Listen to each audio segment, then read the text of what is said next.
Се наоѓаме на површините на Вашарејца, кај фармерот Спасе Божиновски, на култура пченица, земање почвена проба. Значи, практично изведување на целокупната техника.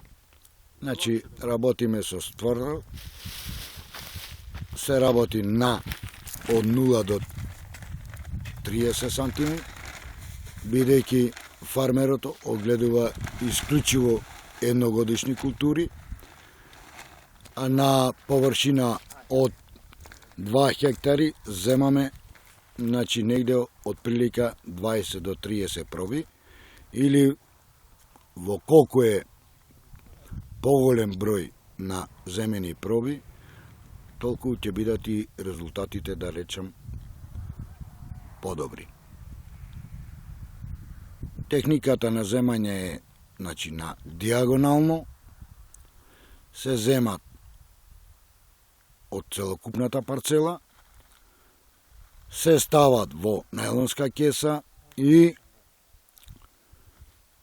се одбира една просечна проба, која што треба да биде негде од прилика кило до кило и пол. Земја просушена и истата се пушта во лабораторија за испитување на макро или дополнително на микроелементи. Значи, во овие услови немаме никаква прихрана, немаме основно ѓубрење и во ваков случај можеме да направиме почвена анализа.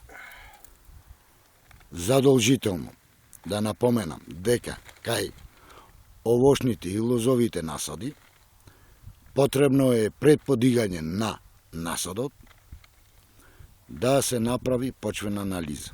Без истата не може да се земи субвенција. Добро би било сите фармери да ја практикуваат ова практика, се со цел да знаеме кој недостаток на елементи ги имаме во почвата. Врз основа на оваа анализа можеме да дајме препорака која количина на ѓубре и време на истото.